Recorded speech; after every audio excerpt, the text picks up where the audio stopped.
Jeg Jan Moberg. Jeg administrerende direktør og ansvarlig redaktør i Teknisk Ukeblad Media. Et par ting før vi begynner. Som alltid, nødutganger. Bak der og ut den døren dere kom. Det toaletter rett her ute. Og siden dette blir streamet live, så det fint om dere I hvert fall slår av lyden på mobilene. Det litt viktig. Vi synes det veldig spennende å få denne muligheten. I'll turn to English now, Paul, since the easy stuff is over. To have Paul Scanlon here, the CTO of Huawei. He has a special relationship to Norway. You can explain that yourself, I guess. But we appreciate it a lot. And to be able to talk about the Huawei controversy, as I call it. To do that together with Paul, we have Varok from Inside Telecom, who will lead this panel discussion, and Olav Lysne from Simula. Had you met before? No, not 5 minutes ago. Yeah, you probably knew about each other. Know about each other, absolutely. And Odd-Rikard Valmot, also a colleague from TU. So, Varok, I'm going to turn this over to you, and I'll be here listening. I really look forward to it. I think this, maybe we know more, understand the situation better when you're done in 45, 50 minutes or so. And by the way, you will decide, Varok, whether there is opening for questions from the audience afterwards. Okay? Thank you. Thank you, Jan. Kan dere høre meg alle sammen? Ja, utmerket. So, you know why we're here, right? There's a trade war going on. And Norway is caught in the crossfire. On the one hand, we need to stay loyal towards our most important ally, namely the United States. On the other hand, we need to maintain a healthy and sustainable relationship with China. That's a problem. And what would happen if Norway is prevented from using technology from Huawei, a company that seems to be the most prominent vendor globally? So these are the main questions of today, the reason why we're here. That's what we're going to discuss and hopefully shed some light on these next 45 minutes or so. And like Jan said, we will eventually be opening up for questions from the audience. There's a handheld microphone that will be passed around. We'll get back to that a bit later on. Olav Lysne, you have stated on numerous occasions that technology is impossible to verify from a security point. Could you please elaborate on that?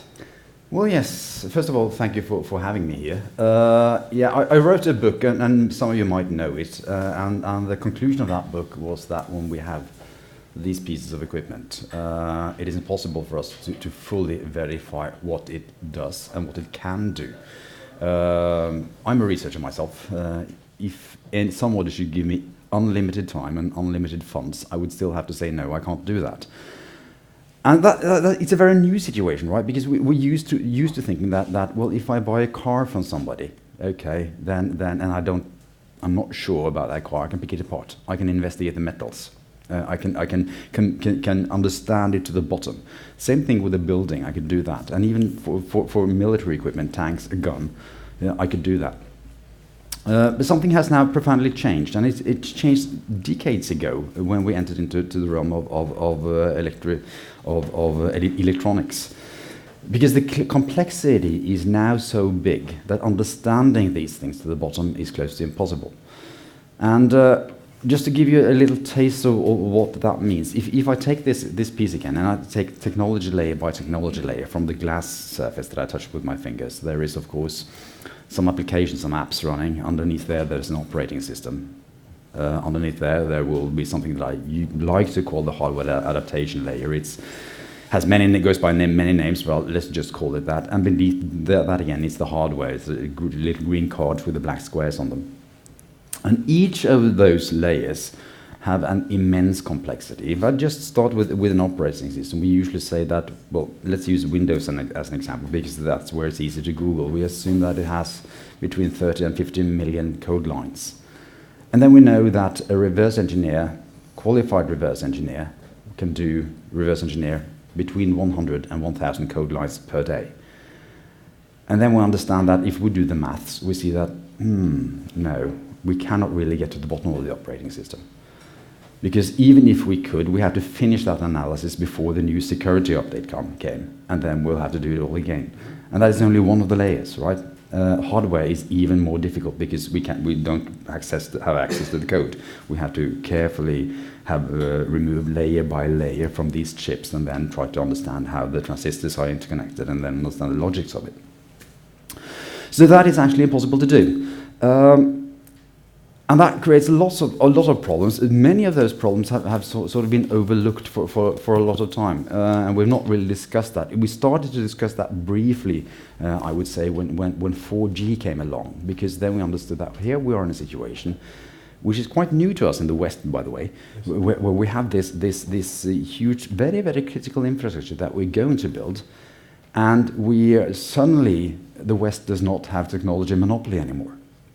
And we see that that very, very good equipment for a very good price comes from countries that are outside of our security sphere. So at that time, we saw that, well, discussions started coming, and we saw some countries actually banning already then. It was not much in the media, but we saw it already then. We saw things like the UK building this special unit to investigate equipment. It's called HCSec. I've been trying to get to visit them, but I've not been allowed yet. And what they try to do is actually to do that investigation.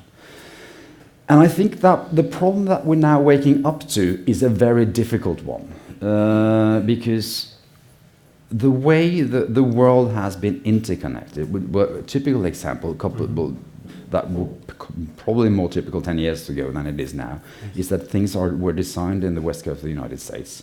They were fabricated somewhere in the east, maybe in China. Then it was put together into some piece of equipment in Europe and sold in Australia. Yes. And that has served us very well, right? It has served the technology development in a brilliant way. It has made mankind progress very, very fast. And what we now see that when we wake up to this problem is that all of those things comes under pressure, for several reasons that I'm sure we will discuss. Some of those reasons are good, and some of those reasons are not as good. But we're in the midst of it now, and there are a lot of decisions that we need to take. And how we handle that situation now as, well, globally, I think that is a discussion. I think you were very, very right when you just said before the discussion that we're just in the start of this debate. Yes. Thank you. So, Mr. Scanlon, what will Huawei response to this dilemma? There's no response. It's really to in fact, acknowledge that this is exactly what's happened. Yes, and security is not something that just happened yesterday, nor business continuity management. It didn't happen yesterday. Let me give you some examples of the things that you've mentioned, but maybe the key things comes down to the allies and this thing called trust. Yes, and I think earlier you were asking me the question. It's about culture, isn't it? How do I trust this culture? How do I trust? Maybe a simple way that I would answer. And it doesn't answer this question at all, because you can't answer this question. I'll give you some things that we could do that maybe take steps in a nice way and open and transparent. But we operate in 172 countries.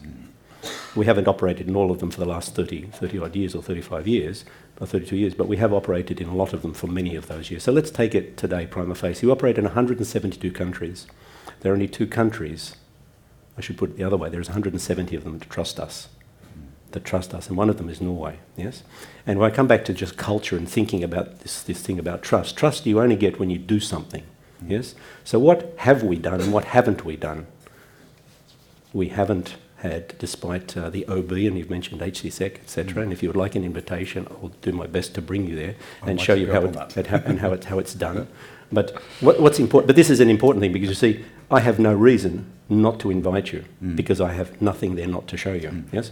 Now, whether you say you can or cannot analyse every single line of code, we also know that there are problems. But let's just come back to this thing about trust. So in 170 countries, I personally meet most of the prime ministers, presidents, I go to Buckingham Palace, etc. So I've been to pretty much everyone. I talk with all the telecom operators. And I have done this for 11 years in Huawei and about 35 years in the industry. And so I actually worked for an operator before this. I've actually done R&D of software in some of the heart of most of the most complex networks. So I'm sort of a little bit familiar with this. Perhaps not an expert as deep as you, but the point is that for 11 years I've been working in this company, looking at everything we do in R&D, trusted by all the board members. I think you've got a few people here. I'm called Mr. Paul in the company, and the CEOs will embrace me and hold me. And Paul, you know the answer, please. I mean, here I have no restriction. Nobody said, Paul, you can only say this, you can't talk about that. Nobody. But in 11 years, I have never been asked, never seen, whether it's in R&D or delivery of a software product or a hardware product, to hack in or provide backdoors anywhere. Let's move forward now. The OB report, no backdoor. Yes, some coding practice that perhaps doesn't conform with the Western standard of software architecture, which I can... Could you just describe that so that everybody... Yes, all right. So in the UK, we have done a couple of things.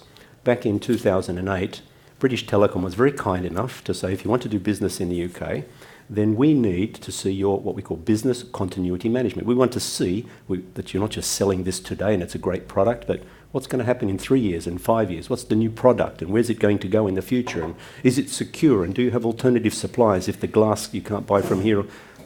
So we had to put in place a very robust business continuity management program. We don't know how to do it. We come from China, right? We've just growing the company in 2008.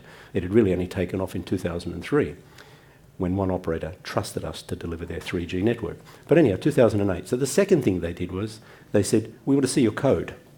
Can we trust you? That was way back then. So we didn't start this program with the British government yesterday. All right, that's the first thing. We didn't do it by ourselves. We did it because our customers, who always give us feedback, suggested this would be a good idea.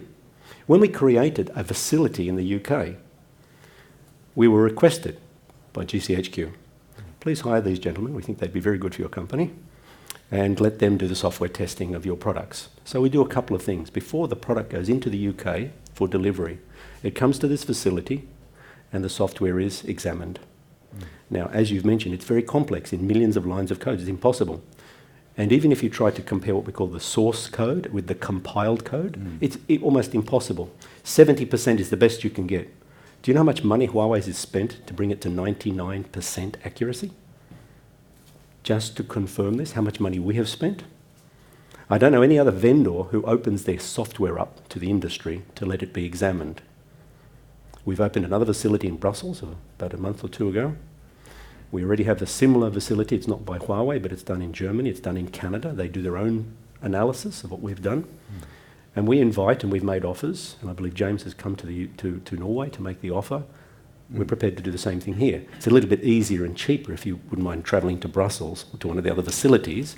But the principles, you can see that we've established these things. So we didn't start doing our business continuity using alternative suppliers, building our own software system. We didn't do that just yesterday or because of the face of one economy dictating how Huawei should operate. We didn't do that. We did that because companies whom we provide services to have suggested that, if you want to do business like this, is how it should be done. So now moving forward a little bit, I know there's a lot of things we could discuss in here, but just having a look at some of the history of what Huawei does and to explain a little about the DNA of the company. How can you trust us? We've never had a discussion with the US government. So if you don't have a discussion, you're asking me, how do you understand a culture and these sorts of things? And earlier you were asking how to understand the culture. Even if you learn the language, you don't understand the culture. Your parents, your grandparents didn't tell you what are the value systems within your economy, right? And within your family, and what's important, what's not important. All right? And whether we discuss whether what China's doing here is right or wrong, or America and other countries, what has happened right now, the reason I made the comment to you a bit earlier, was because very specifically, security and privacy has never been discussed globally. Never. It has never been discussed globally.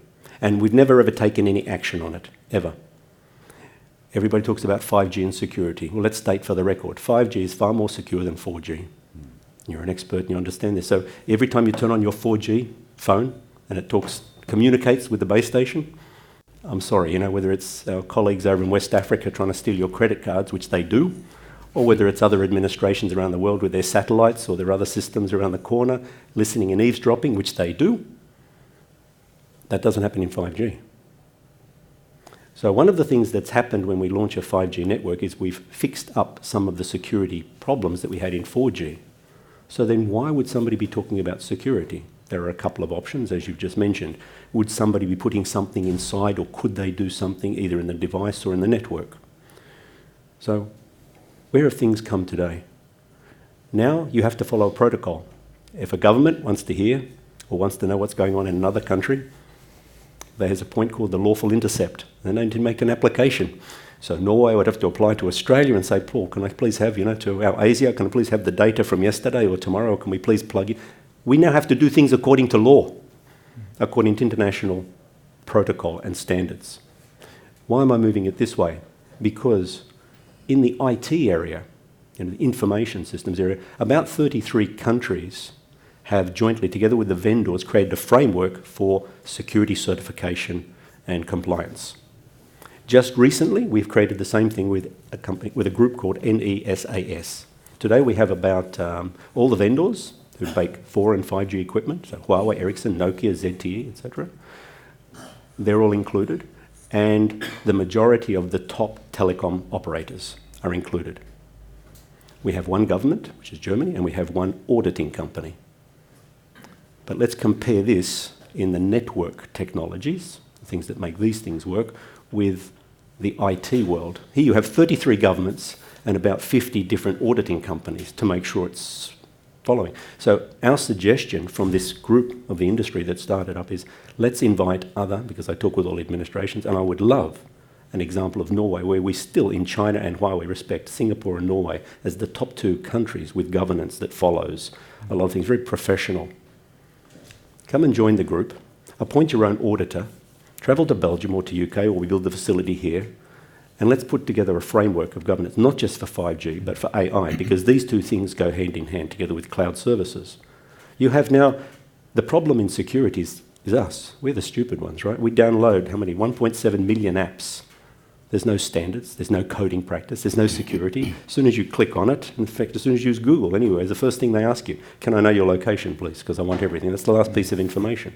You give away all your data immediately. We've never had this discussion in AI or the phone. Sorry. Yes. I have to ask you, in January you stated, there was a press release stating that Huawei was going to establish a security center here in We made the offer, Fornebu. yes. You made the offer? Yes, yes. Is it happening or not? It will happen, yes. It's going to take probably some months. It's not something that you can just bring up very easily. Let me explain why. Notwithstanding the fact that maybe people are not trusting us, but quite frankly, can I trust anywhere that I can bring my software and put it in and have anybody have a look at it? That's right, we're a commercial company, right? I can't guarantee, it's not about that you. So let's talk about the UK facility. Notwithstanding that we have these gentlemen who were recommended to us, and we've hired the former government CIO, John Suffolk, to run our cybersecurity facilities globally. But that particular facility is owned and run by Huawei and Huawei staff. And it's very important, because if you follow the governance in Huawei, there are a couple of things that we do. First of all, cybersecurity is chaired and managed by the CEO. So we treat it very seriously. The second thing that's important is every single employee, every year, whether you're joining or have been there, you must sit for cybersecurity training. And you must pass an exam. And having done those 2 things, you will then sign a document. And if you go against any of those policies, and they relate to everything from expenses this to connecting to networks or stealing that, it's a governance program. Before we put, you sign. You sign it. I sign it. Every single employee in the company signs it. And it sets out, and I'm happy to share a copy of this if you'd like to see what it is that you're not allowed to do in Huawei. It's terribly important because we're trying to be professional. I don't know of any other company that does this. Sorry. Listener, are you convinced? Well, in a sense, yes. There are several things that I completely agree on what I hear here. And let's start with the word trust, because all of these things comes down to trust, basically. And it's a continuation of what I just said. Since you cannot verify, what you're left with is trust. Yes. And then we are in this difficult situation that we currently seem to have a world where the level of trust is not sufficient in order to make this problem go away. Yes. That may become worse, it may become better, it's anybody's guess really. But I think it's important to say that in this discussion, I think I think if it would be a fair thing to do to give a nod of approval to Huawei, because in the difficult situation they're in, they're doing absolutely the best that one could possibly do. Lots of emphasis on security, lots of emphasis on openness, but they found themselves in a situation that is sort of hard to get out of, and that is a situation where well, nothing can really be verified because technology is so difficult as it is, and that is not, Huawei is not to be blamed for that. And the other situation is, well, the levels of trust we then need between nations is not at the level that makes this problem go away. Yes. And between those two facts that I claim to be facts, Huawei stands in the middle. And given that situation, I would agree with you that as far as I'm able to see, Huawei does everything that it possibly could do. There is... Could I jump in here just at this point? Because you know, I was very privileged to be invited to the state visit in Beijing between Norway and China. And I'd like to just tell you a little bit of rhetoric or a little anecdote that I saw, that I witnessed, because I was asked a complicated question on stage despite what we had pre-agreed with the reporters that would or would not be allowed to be asked, yes? And she came up and she said, so I know what we talked about, but what about Huawei and Trump and China and all these things? That's what we're really... And I thought, now this is last November, you can imagine, just as everything was... and I thought, how do I answer this question? But I answered it this way, notwithstanding the fact that we'll talk about innovation and things, but we don't have time to discuss that. But the point I want to make, which really hinges on just what you've mentioned of, is I saw 23 Norwegian companies stand up on stage and sign contracts for either investment or joint ventures with Chinese equivalents. And that's what I stated on stage. And I said, so here you have a country, people, and administration with their framework of governance, as I mentioned, are able to come to China and do business with China. And why across the pond? We have another country that seems to have challenges. So I think this is terribly important because somebody asked me, perhaps one of the media interviews over the last day or so, asked me, what happens if Norway doesn't, it bans Huawei? And I very respect you very much for saying, I think maybe we should give Huawei the nod. But here's why. It's not about whether you'll miss the boat or anything. But as I mentioned, you have great governance. I only brand 2 countries around the world when I travel everywhere. And your, what I call facial recognition of fish that I have branded around the world and what we do with 5G and the fish farming is terribly important because agriculture is one of the most important things on the planet. No food and we're all gone, right? We're all gone. So here you have an application of 5G. And what I believe is the opportunity that could be missed by anybody, and even the US. If you were to embrace this technology layer, and of course we need all the governance and all the things that we just discussed, but the opportunities to transform society are enormous. So do we carry on this way, or do we block that opportunity? Please go on. Sorry. I'll just continue with the line that I was in because I was not really finished. Because I think that well, being in the situation you're actually in, there is nothing much more that you can do than what you actually do, and we should of course nod you for that. But there are 2 things now going on, and one is the lack of trust, right? Because this is a security concern, and I think that is legitimate. As far as we see, we live in a world where historically we've seen wars, we've seen intelligence operations that are not what we would like to see between friendly countries, and so we should acknowledge that is a real concern and a real problem. Unfortunately, we now also see that apart from that, there's a trade war going on. So the entire discussion gets very, very messy. Muddy, yes. And it's sort of hard to keep things apart. So I think there are very good reasons for the hard discussion we have when we look at the security and state security part of the discussion. I think that is well founded. The trade war that we now see, where some companies are banned from delivering hardware and software to Huawei, I find that harder to understand. I don't see the security reason for that. But again, that is one of the measuring points we can see where we try to assess what is the level of trust we see in the world. It is not there. And given the fact that we're in, is that regardless of in a world where Huawei or anyone is 100% completely to be trusted, The big question for all of us is, how do you verify that? Yes. How do you prove that? Because that needs to be proven Yes. before the security concerns goes away. And that's hard.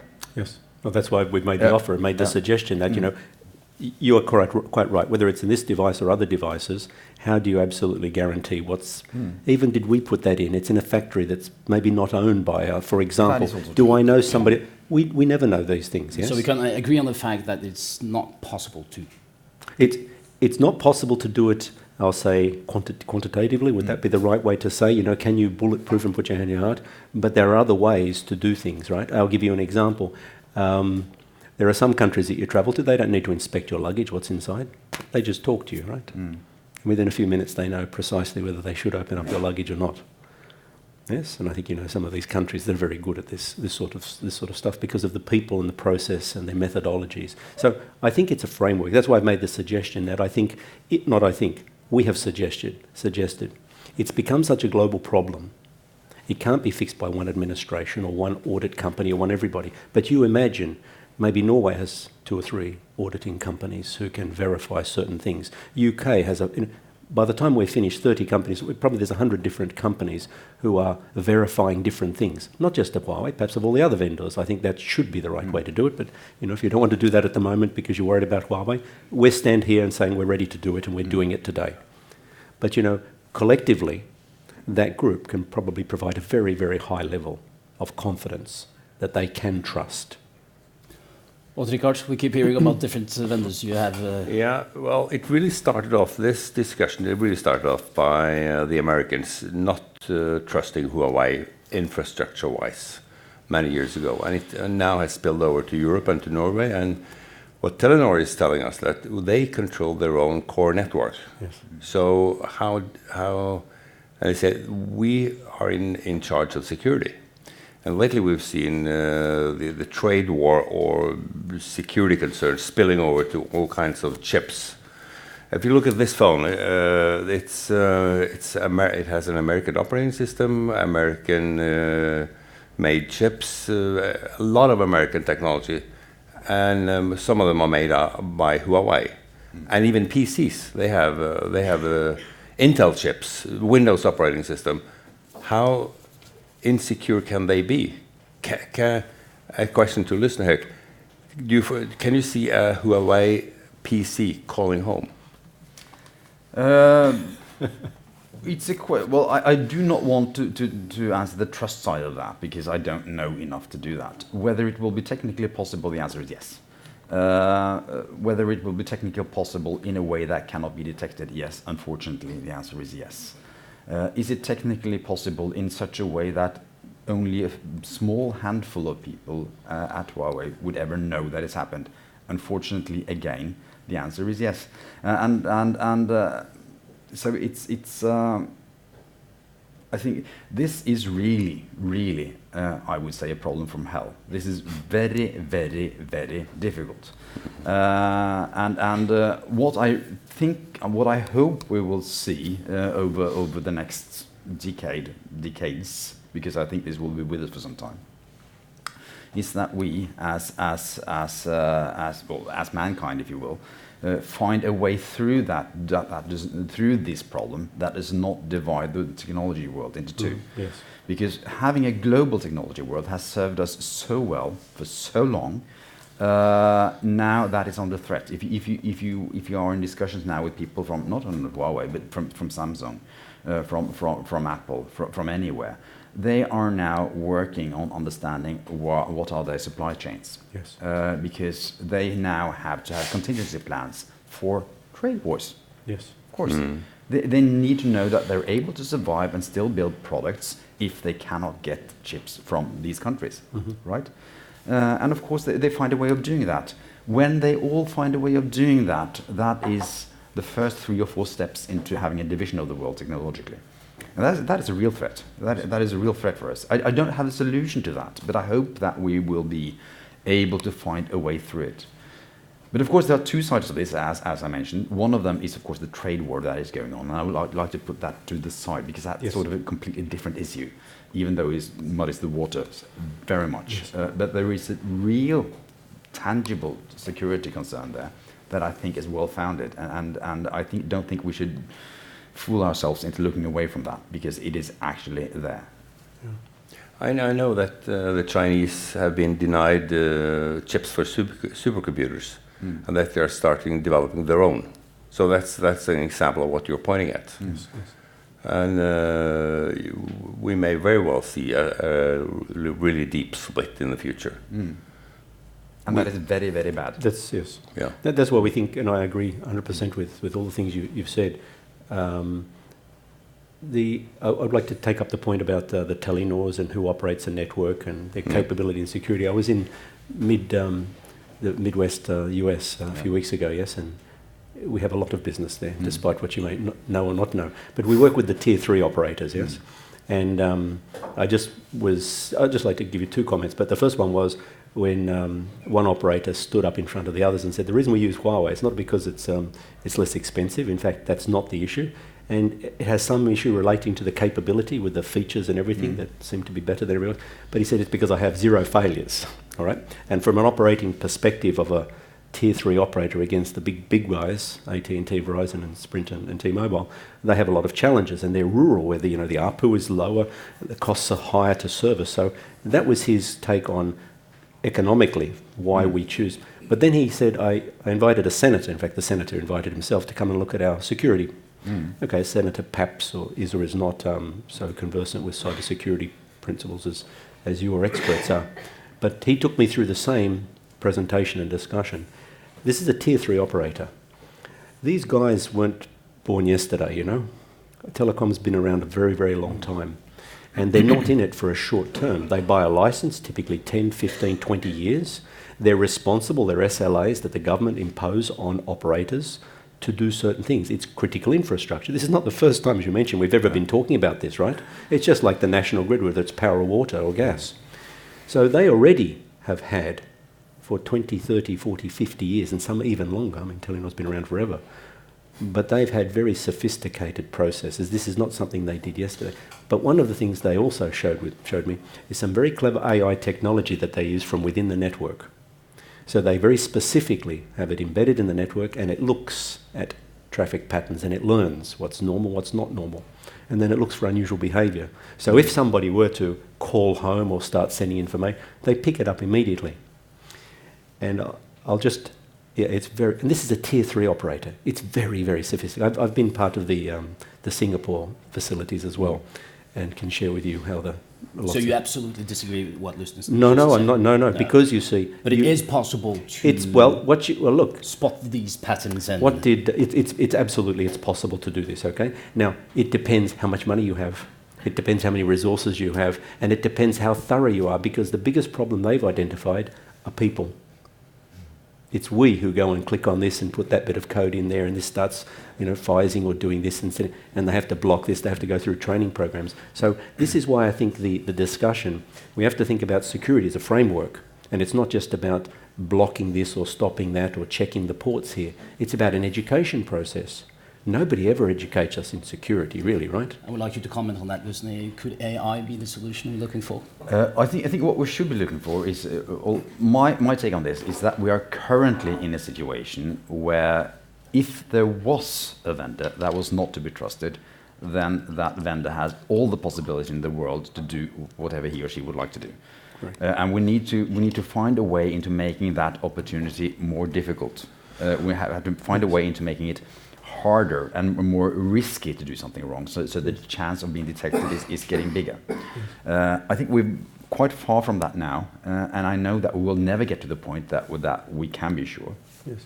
And with the danger of being very mathematical and technical, I need to mention that if we want to detect whether information leaks out of the system, then there is a way to do this in such a way that you have a small bandwidth that is theoretically and mathematically impossible to undetect. Yes. Are we happy about that? No. It is terrible, but it's a fact of life. Yes. And okay, so let's deal with that.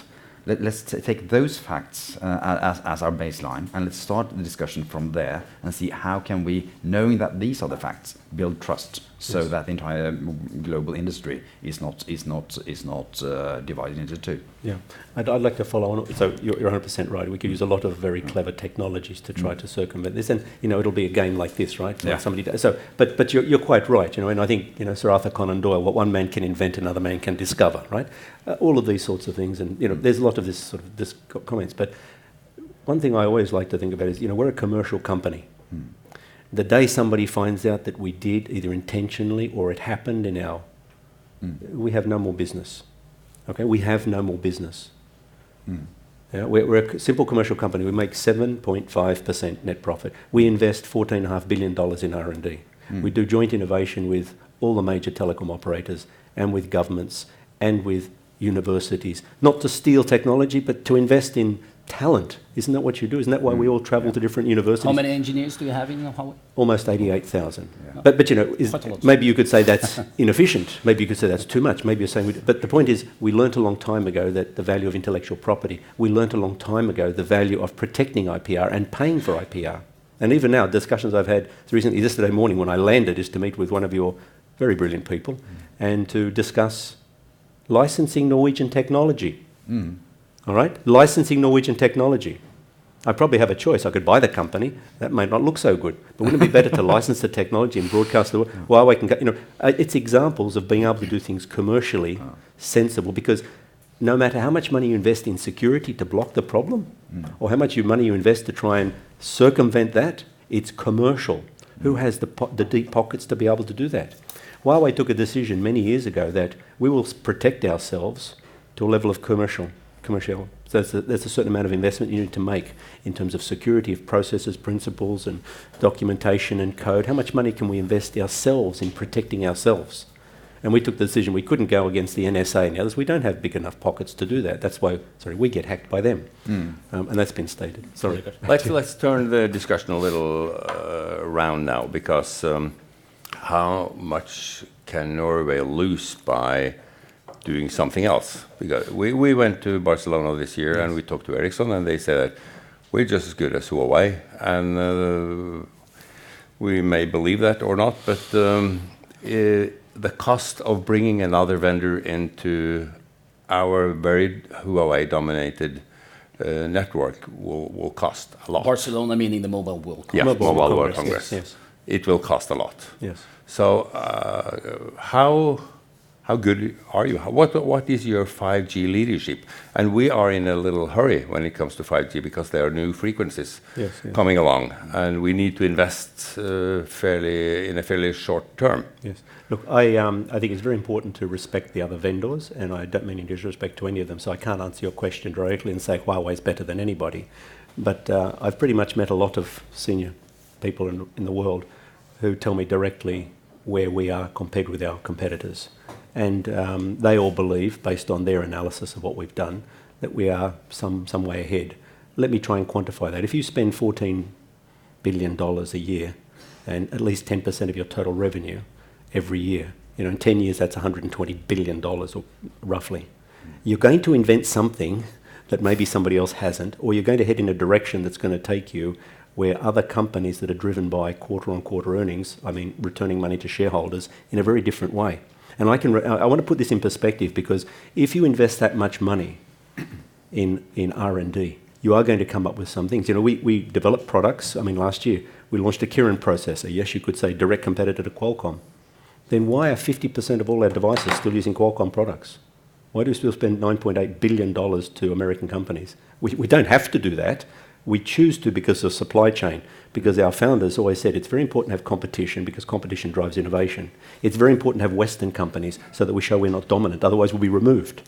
And it's diversity as well. And it's very important for us to buy from them and from them to buy to us, so we respect each other. We can have the fights in the international standards to agree whose standard is better, but at the end of the day, if your idea is smarter than my idea and we're sitting in the standards, we're all grown-up people. We fight about it because we back our own company, but in the end, I know your software is better than mine, so I'm going to vote for you, right, in the end. And that's, I think, is the comment that you made in globalization of standards and trying to have different standards, because all of these people are actually very mature, and they actually want to do the right thing, because at the end of the day, we're sort of all geeks, right, and we sort of do those things. But to come back to your particular point, if you spend that much money, yes, you can develop not just the product, but because of the way Huawei has been doing things, I would say, in a lot of developing economies, and I'd still like to consider that China is still growing and developing, then we've had to try and do things from a deployment perspective that are quite different. Do you know why our 5G, really simple stuff, why is our 5G base station weigh 40 kilos? Because the first version weighed 45, and I was with our CEO and he said, 45 kilos?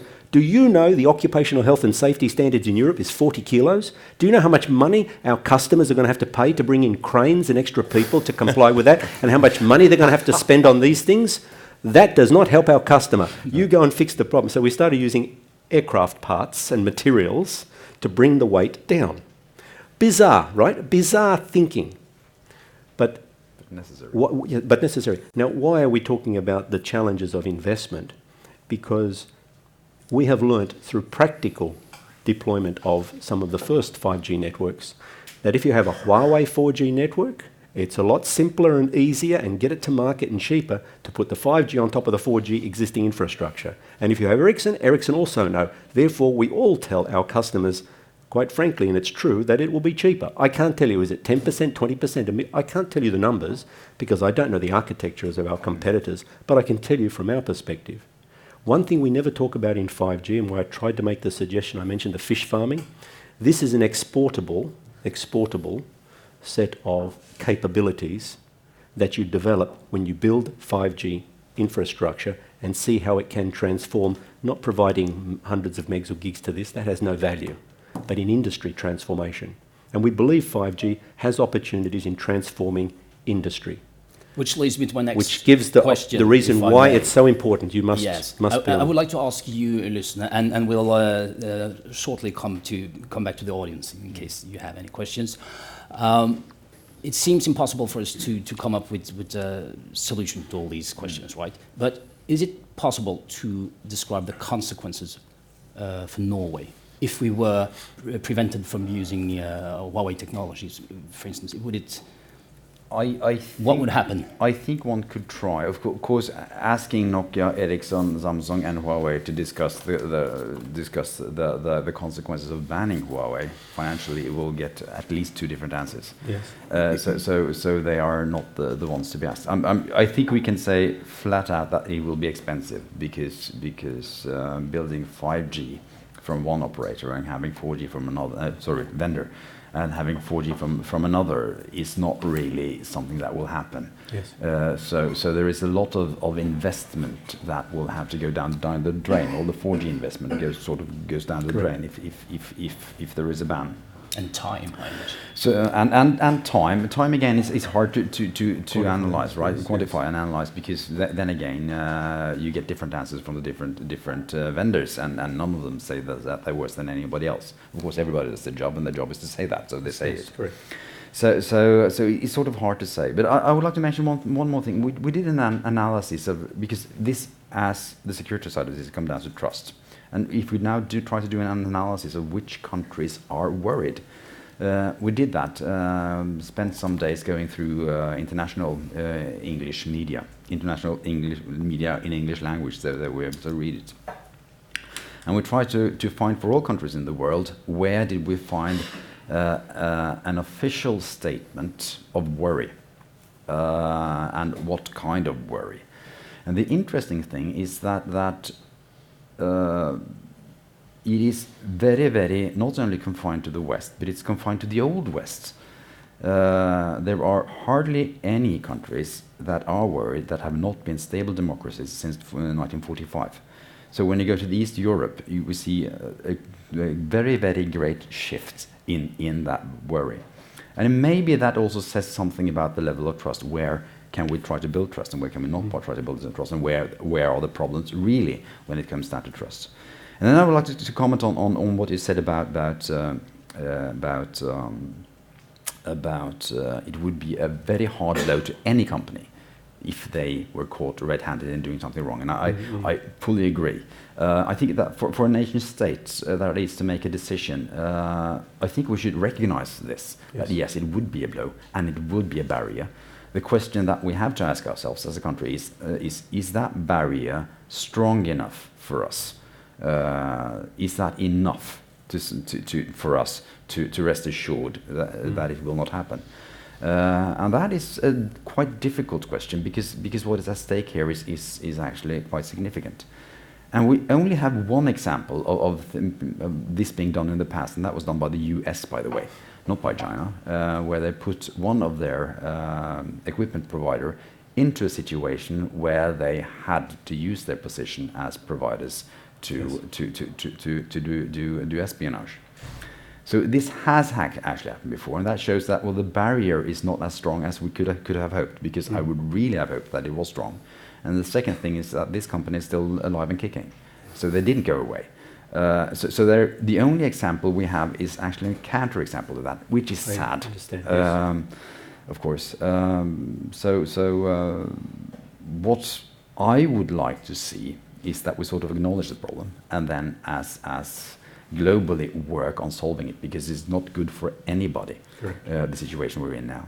But the situation is as it is, and I don't think we'll see it change until the decisions for 5G will come.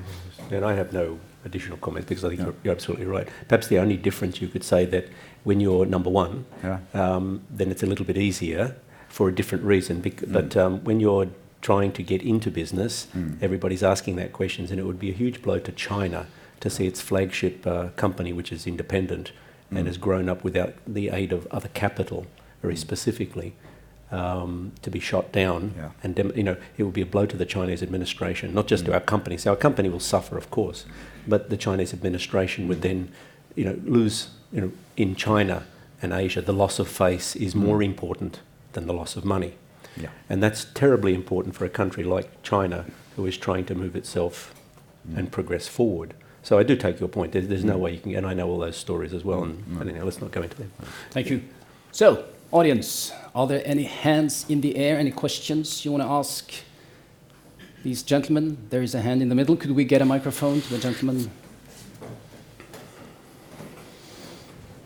Hi, I'm from the U.S. Embassy. I just want to rebut a few things. First of all, this is not about a trade war situation. The president's statements stand on their own, but the trade war is separate. This is really about a national security issue, and the United States concerned about that. So you may laugh, but it is about national security. It's about human rights. It's about our values. That's what we're talking about. And I want to just make a few points. First of all, we're looking at a few things: intentions, capabilities, and opportunities. Tensions, capabilities, and opportunities. You have the Chinese state, which has been called out by the United States and other allies as a malicious cyber actor. So you have to look at the intentions behind the state apparatus here. Second is the capabilities. The Chinese state has passed a state security law where they require Chinese companies to comply with this law and require them to engage potentially in malicious activity. And Huawei is in that situation. Thirdly, opportunities. When you open up the 5G space, you open up the attack space. You're not just your phone is going to be connected now. It's going to be your car. It's going to be your refrigerator. It's going to be whatever can be connected will be connected. And there's tremendous opportunities for vulnerabilities there. So you have the Chinese state who can. Maybe they're not doing it now, but in the future, they have that opportunity. They have the intention to potentially use the 5G network. So it's not so much a smoking gun that we're talking about. It goes beyond that. It goes to perhaps a loaded gun. And that's the point I want to make. So the solution is, well, there are other potential vendors out there. If they may be more costly, yes, but this is thinking about the future. It's thinking about being prepared, and it's perhaps thinking about an ounce of prevention being a pound of cure. Thank you. Scannon. The question is? Well, there were a few claims in there. Yeah, so this has been around since networks were created. Am I not mistaken? Yes. So let's think about, I'll take them in sort of reverse order, or maybe not quite reverse order, but yes, you're quite right, everything could be connected. I thought everything was connected. We use sort of M2M, 2G, 3G, GPRS, all those things that you can hack, and obviously some players do. And I think most of the things that are connected are either connected by Wi-Fi, which is very, very unsecure. So you already do those sorts of things, yes, and 5G certainly would make all those, based on the 3GPP standards, more secure from a network perspective. But let's come back down to the key message, which is about trust. Can you trust people to do those sorts of things? Let's take your specific example about the Chinese law. So I'm sure the US has lots of lawyers, and so too has Huawei engaged those to analyse that specific law. And that's not the interpretation that's given to us or to our colleagues, and one of them, in fact, is a Norwegian company that did the analysis of the Chinese law and came to the conclusion that that's not what Huawei would do. Yeah? And whether you believe it or not, our founder has said that if I'm requested to do that, I'll close the company. You may not believe that, but I've been around and spoken to most of the executives in Huawei, and I do believe it. So it really comes down to trust, bottom line. Can you trust that this country, human rights, and we just had a comment from the UK where that same question was asked. If I'm not mistaken, pretty much every country's vendors sell things into China. Am I not mistaken? Yeah. I don't know how to answer your question because we all see things quite differently. I would have hoped, and when I go to New York this week, I would have hoped that the US, given its framework of law and governance and the great things that it does do, wouldn't it have been better to provide an infrastructure based on the best possible technology and have all the government programs around that to be able to demonstrate that it's not being no backdoors and all of these sort of things, which I believe we can do in a mature way. But then having everything connected to then use the thing that the US does really, really well, which is analytics, yes? The power of gathering the data, the information, analysing it to do what? To try to improve life, to try to improve security and all those sorts of things that we try to do. That's something that I think the US could do and could take leadership in. And I think to acknowledge that there are products that come from other countries that can be used in a different way for the betterment of mankind, that's what we believe in.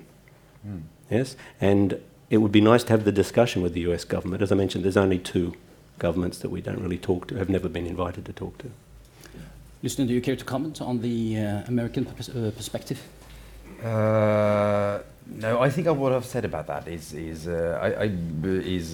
still stands. Okay. I'm still not.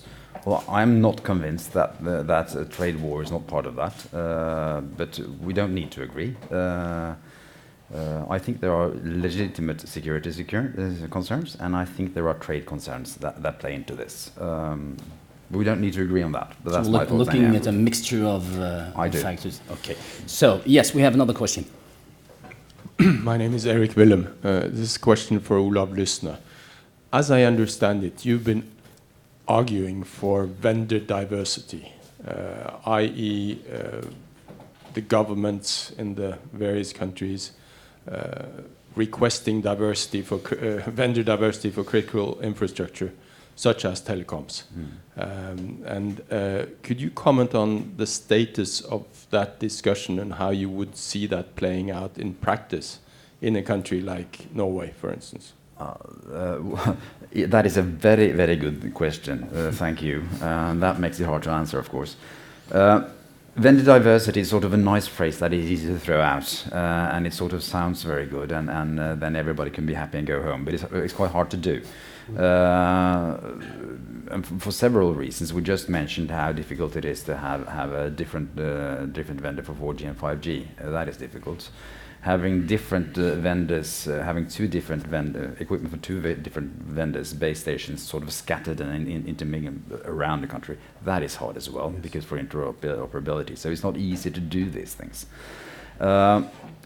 Still, and I must also say that what I'm now talking about is what I have been writing until 2017-18. I did give an advice to the ministry on this particular case some months ago. That advice is not public yet, so I will what I now is to comment on what I wrote on before that. So it's not there's no information in what I say as to what advice I gave. But I do think it's hard. But I do think it's the direction we can work in for 2 reasons. Where one is the one we've just discussed here. I think that it is easy to see that a solution to this problem could be a split of the technology world into at least 2. I don't think that is good for anyone. That is one reason. Another reason is that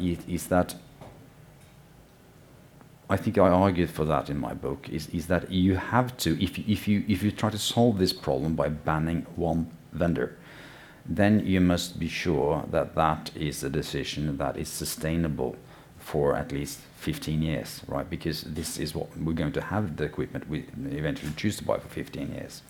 So you have to make sure that that decision we make as to who we can trust and who we cannot trust, that decision will stand the test of time. 15 years is a long time. The world changes in 15 years. We don't know now who we can trust in 15 years. So making that decision up front and say that the world will always remain the same, I see a risk in that. Yes. And that is why I argued like that in my book. So excuse me for asking you, because maybe you're unable to be more specific about it.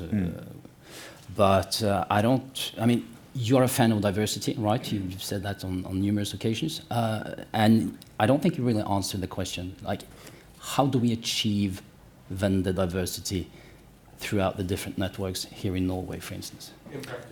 In practice. There are several ways to do them and do that, and none of them is without problems. And the obvious and easiest thing to do would be to say that, well, if operator A uses vendor 1, then operator B should use vendor 2. That would be one way of doing that.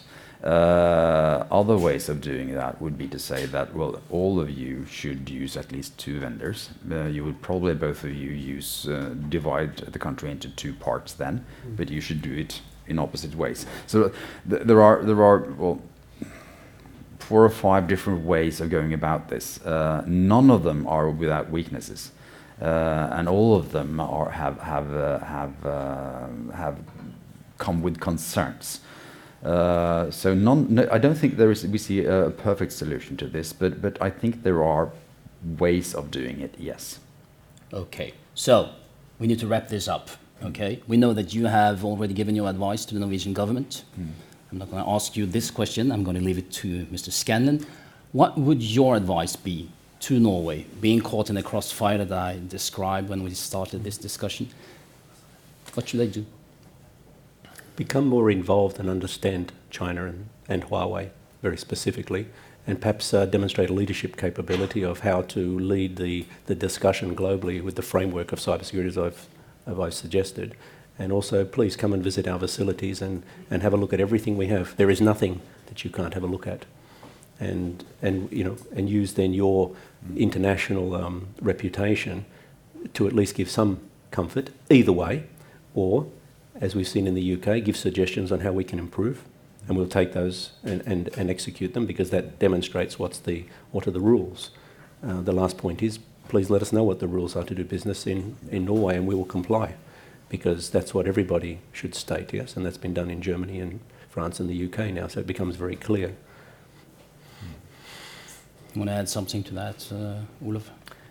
No, I think that can stand as it does. Pretty much sums everything. Okay. I hope we meet in Europe. we have time for one final question, but you have to be brief then. My name is Hans-Petter Naper. I work for the Norwegian Directorate for Civil Protection. We are responsible for the public safety network in Norway, something we call Nødnett. It's a TETRA network. That's a separate network today, but eventually it will be a part of the commercial 5G networks, which is very interesting. 5G will probably become the most critical infrastructure that we've ever seen, carrying a lot of things. We talked about connected cars, but then public safety. So things are fine when you talk about peace situation, daily routine, and all that, and it can be based on trust. But what happens when you move into a more tense international climate, into the crisis spectrum? Yeah, Olof. That is also a very good question, because lots of, when you discuss the problem we're now discussing with government representatives of different countries, it depends very much on the person you discuss with, whether that spectrum, peace, crisis, war, is part of the mindset. For most of the ministries, at least in Norway, I would say, they would say that is sort of something they do not consider. They sort of believe that we are in peacetime, tending perhaps in periods towards crisis, but then back to peace again. if you go to the Ministry of Defense, of course, then their entire reason for existence is on the war side of the spectrum, right? So they would consider that as very different. I think that if we start from the paranoid point of view, where we sort of assume that somebody is trying to do us harm, then of course, I think the biggest difference is that the meshes that those who want to do us harm changes when we go from peace to crisis to war. Because suddenly, if we see a situation of global warm conflict, then of course, being a company that is sort of the most renowned, the most important company for a country, suddenly becomes less important. Suddenly, then there are situations where it become expendable. Correct. Right. So it changes the threat landscape, I would say. In peacetime, I think what we should be most worried about is espionage. That was a very good question. Thank you. And that will be the final word. Thank you, everybody, for attending this early morning meeting. There's still food left, so grab a piece on your way out. Thanks.